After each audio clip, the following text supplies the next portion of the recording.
Adaeze thought she married a good man. She thought his mother would learn to love her. But one night, in a language they thought she could never understand, mother and son sat at the dinner table and tore her apart, word by word. They had no idea. She understood every single word. If you've ever been underestimated by the people who were supposed to love you most, stay till the end. Comment, I understand if you know this pain. Let's begin. Adaeze grew up between two worlds. During the week, she lived in the city with her mother, in a small flat with thin walls and a kitchen that always smelled like fried plantain. But every long holiday, her mother sent her to the village to stay with her grandmother, a strong, silver-haired woman named Mama Chinwe, who spoke only in her native Igbo tongue and refused to answer if you spoke English to her first. It was there, sitting on a wooden stool under a mango tree, that young Adaeze learned to speak, think, and even dream in Igbo. Her grandmother used to say something that stayed with her for life. She said, "A child who knows two tongues can hear what one tongue tries to hide." At the time, Adaeze did not understand what those words meant. She was just a girl learning proverbs and songs. But life has a strange way of preparing us for battles we cannot yet see coming. By the time she became a woman, Adaeze had built herself into someone strong and self-sufficient. She worked as an accountant in a busy firm in Lagos, paid her own bills, and never depended on anyone. She was polite, hardworking, and humble, the kind of woman who greeted the security guard by name and never forgot a birthday. It was at a friend's wedding that she met Chidi, a tall, soft-spoken man with a warm smile and gentle eyes. He worked in logistics, and from the very first conversation, he made her laugh in a way she hadn't laughed in years.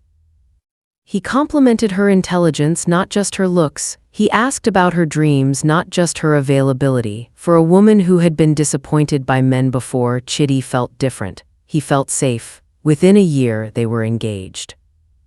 Chidi introduced her to his mother, a stern, well-dressed woman named Mama Ngozi, who ran a successful fabric business and carried herself like royalty in every room she entered.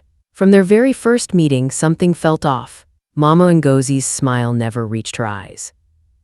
Her questions felt more like interviews than conversations. She asked about Adaeze's family background, her father's job, her mother's tribe, as if she were checking boxes on a list rather than getting to know a future daughter-in-law. Adaeze brushed it off. She told herself that some mothers are simply protective of their sons. She told herself it would get better with time. Chidi always defended his mother whenever Adaeze mentioned feeling uneasy. He would hold her hand and say, "She's just like that with everyone at first. Give her time. She'll come around." And because Adaeze loved him and because she wanted so badly to believe in the family she was about to join, she chose to trust him. They got married in a beautiful ceremony filled with color, music, and dancing. Mama Ngozi smiled for the cameras. She hugged Adaeze in front of the guests. But behind closed doors, in the quiet moments after the celebration ended, her warmth disappeared as quickly as it had come. To save money for their own place, Chidi suggested they stay with his mother for a few months after the wedding. It seemed practical at the time. Adaeze agreed, thinking it would only be temporary, thinking it would give her a chance to bond with her new family. She had no idea that those few months would become one of the most painful chapters of her life. It started small. Mama Ngozi would comment on the way Adaeze cooked, saying the soup lacked flavor or that real Igbo women knew how to season meat properly. She would look at Adaeze's clothes and sigh under her breath as if disappointed by what she saw. When Adaeze tried to help around the house, Mama Ngozi would take over the task without a word, as if silently declaring that nothing Adaeze did was ever good enough. At first, Chidi didn't notice, or maybe he simply chose not to. Whenever Adaeze mentioned it to him privately, he would sigh and say, "That's just how my mother is. She means well, just ignore her." But being told to ignore pain does not make it disappear. It only teaches you to hide it better. Adaeze called her best friend, Ifoma, one evening, her voice trembling as she spoke. Ifoma had known her since secondary school and had always been the one to speak truth even when it was uncomfortable. She listened patiently and then said something Adaeze would remember for a long time. She said, "Adaeze, silence does not always mean peace. Sometimes silence is simply a war you haven't been allowed to fight yet." Adaeze laughed nervously and told her friend she was overreacting. But deep down, a part of her knew that something inside that house was shifting slowly, quietly, like a storm gathering strength before it finally breaks. One evening during dinner, Adaeze noticed something that made her stomach tight. Mama Ngozi looked at her, then turned to Chidi and said something in Igbo, her voice low, almost casual. Chidi chuckled softly in response. Adaeze understood every word. Mama Ngozi had said, "This one still eats like she has never seen proper food in her life." Adaeze kept her eyes on her plate, her chest burning with humiliation, but she said nothing. She told herself it was a small comment, not worth starting a fight over. She reminded herself of her grandmother's warning, and instead of reacting, she chose to watch, to wait, to gather understanding before deciding what to do with the pain slowly building inside her. As the weeks passed, the comments in Igbo became more frequent and more direct. Mama Ngozi and Chidi seemed to believe they had found the perfect secret language, a wall of words that Adaeze could never climb over. They spoke freely at the dinner table, in the sitting room, even during family visits, mocking her upbringing, her body, her family, convinced she understood nothing. Chidi's younger brother Abena was often present during these moments. He didn't join in the insults, but he didn't stop them either. Sometimes Adaeze caught him glancing at her with something like pity in his eyes, as if he knew what was happening was wrong but didn't have the courage to speak up against his own mother. One particular evening remains etched in Adaeze's memory. Relatives had come to visit, and the house was filled with laughter and the smell of jollof rice and fried fish. Adaeze had spent hours in the kitchen, determined to prove herself, determined to be accepted, as she brought out the last dish and set it on the table. Mama Ngozi turned to one of her sisters and said in Igbo, loud enough for Chidi to hear but soft enough that she believed Adaeze could not understand, "This girl thinks good food is enough to make her a good wife. She doesn't even know real cooking. My son married beneath himself." The sisters laughed. Chidi smiled and looked away, choosing comfort over courage. Adaeze stood there, her hands trembling slightly as she set the dish down, her heart breaking into pieces she would have to quietly pick up later, alone in the bathroom, with the tap running so no one could hear her cry. That night, after everyone had gone home, Adaeze sat on the edge of the bed while Chidi scrolled through his phone beside her, unaware of the storm raging quietly in his wife's heart. She wanted to scream.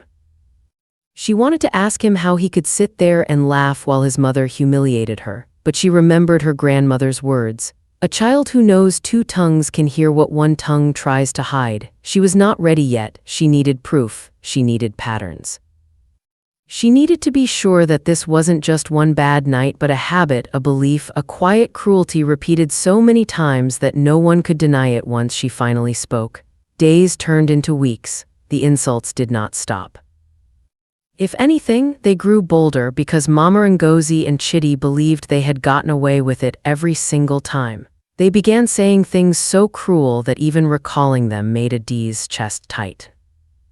During one dinner, Mama Ngozi looked directly at Adaeze while speaking to Chidi and said, "I don't know why you married a woman whose mother could not even keep her own husband. Blood tells on people, my son. This girl comes from a broken home. What good can come from that?" Chidi, instead of defending his wife, simply lowered his eyes to his plate and mumbled something about his mother needing to relax. Adaeze felt something inside her crack that night, not loudly, not dramatically, but quietly, the way a wall cracks long before it finally falls. She began visiting Ifoma more often, using every excuse she could think of just to escape the suffocating walls of that house. One afternoon, sitting in Ifoma's small but warm apartment, Adaeze finally broke down completely. She told her everything, the comments about her cooking, her body, her family, her worth as a woman. She told her about the language, about how they spoke so freely because they believed she understood nothing. Ifoma listened in silence, her jaw tightening with every sentence. When Adaeze finished, Ifoma took her hands and said firmly, "You have suffered in silence long enough. It is time they learn who you really are." That night, lying awake beside a husband who slept peacefully, unaware of the war building inside his own home, Adaeze allowed herself to remember her grandmother fully for the first time in years. She remembered sitting under the mango tree as a child, repeating words after her grandmother, learning proverbs that carried wisdom far beyond her years. She remembered her grandmother's rough hands correcting her pronunciation, her patient voice repeating lessons until they became second nature. She remembered asking her grandmother once why it was so important to learn a language nobody around her in the city spoke. Her grandmother had looked at her with a knowing smile and said, "One day, my child, this language will protect you. Not everyone who speaks kindly to your face means you well, but a language can carry truth even when lips try to hide it. Learn it well, you will need it more than you know." Adaeze had not understood those words back then. But lying in that bed, years later, married to a man whose silence had wounded her almost as deeply as his mother's cruelty, she finally understood. Her grandmother had given her a weapon disguised as a childhood memory. She had given her the power to hear the truth long before anyone realized she could, and now it was time to use it. The following week, there was going to be a large family gathering to celebrate Mama Ngozi's birthday. Relatives from different states were expected to attend, along with close family friends and church members. Adaeze knew this would likely be another evening filled with hidden insults disguised as playful banter. But this time she made a decision. She was done watching silently. She was done protecting people who had shown her no respect. She promised herself that if Mama Ngozi crossed the line one more time in that language, she would respond not with anger, not with shouting, but with truth delivered calmly, clearly, and completely in the same tongue they believed she could never speak. The day of the celebration arrived, filled with music, laughter, and the aroma of well-cooked meals filling every corner of the house. Guests arrived throughout the afternoon, hugging Mama Ngozi, showering her with gifts and praise. Adaeze played her part gracefully, greeting elders with respect, serving food, smiling through conversations that meant nothing to her. Chidi seemed proud, unaware of the storm quietly gathering behind his wife's calm expression. As evening approached and most of the family sat around the dining table, Mama Ngozi, emboldened by the presence of her sisters and admiring relatives, turned to Chidi and made a comment far crueler than anything she had said before. She said, in Igbo, her voice carrying just enough for those close to hear, "I still don't understand why you insist on staying with a woman who cannot even give this family children after all this time. Perhaps her womb is as empty as her manners. You should have listened to me from the beginning." The table fell into an uncomfortable ripple of laughter from a few relatives who understood the language, while others simply continued eating, unaware of what had just been said. Chidi chuckled nervously, glancing briefly at his wife before looking away, too weak to defend her, too comfortable in his silence. But this time, Adaeze did not lower her eyes. She did not excuse herself to cry quietly in the bathroom.